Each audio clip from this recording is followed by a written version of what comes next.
What is good, you guys? Welcome back to another YouTube video. Alrighty, speaking again to my trainers out there.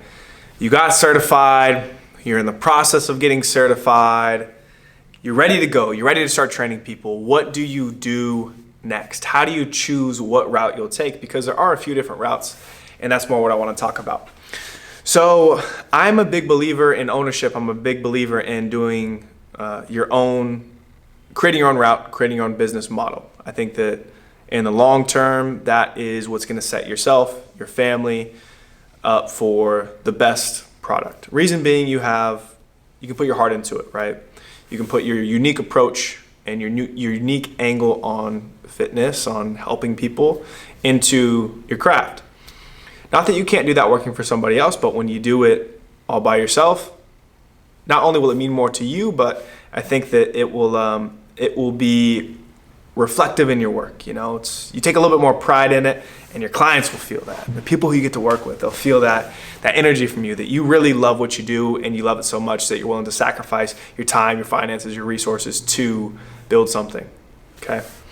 Now, with that being said, as I gave a strong bias towards entrepreneurship, not everyone's wired that way, and I understand that. So what should you do once you get your certification? Once you start to train?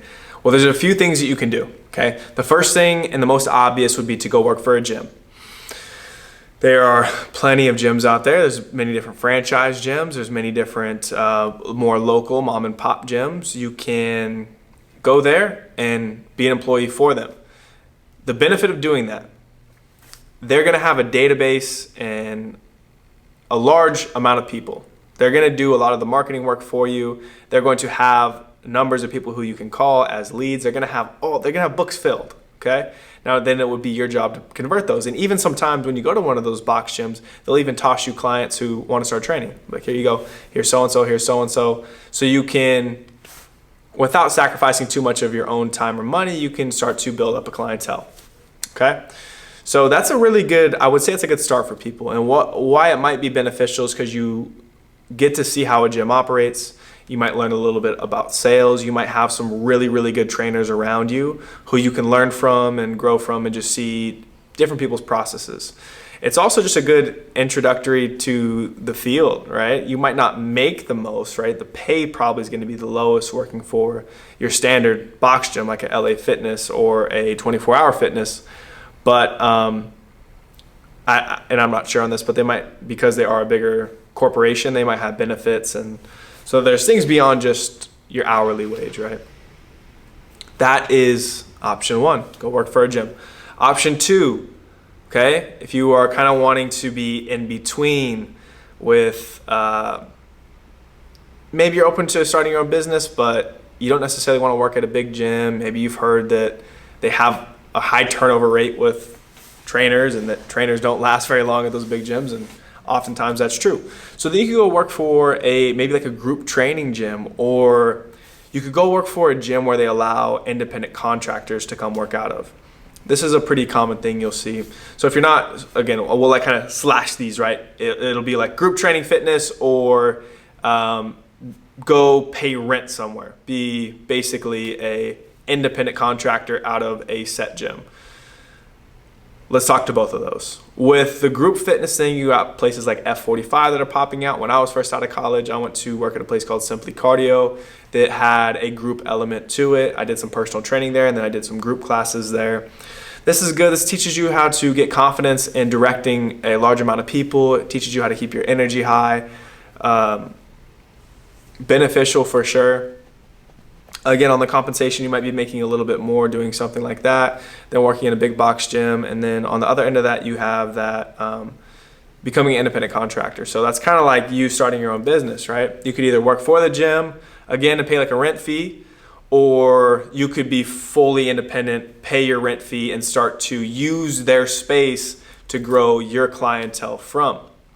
Again, the benefit of that is if it's a gym, like there's this gym out here called Independence Gym. And they allow trainers to come in and training companies to come in. They pay a rent fee, and every client that they would bring in would pay the gym a membership. So the gym already has it's got a ecosystem in there already that you can kind of maybe pull from when it comes to building a clientele. Okay, the last thing is going fully independent. Maybe as a traveling trainer, maybe as an online trainer, maybe doing both. This route is more what I have decided to go down in an early place in my development and my ambition to become a trainer. I decided, hey, I want to be a traveling trainer. You know, it'd be cool if I was in the most affluent part of the city and I would travel and train people at their home gyms. That would be sick. I would love to do that. And I got to the point where, and it took a little while, there was a slow grind at this, but I got to the point where through using marketing apps and through just, I guess, building a reputation for myself, I was able to get to the point where I was doing that. It took me about a year and a half of being graduated from school, maybe not quite that, to be fully independent. Didn't work any other side jobs, was just a trainer.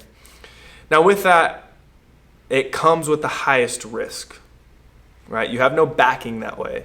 You're paying your whatever expenses you have. Now with traveling training, the expenses are low. You can use apartment complex gyms. That's a niche that I found that was really good.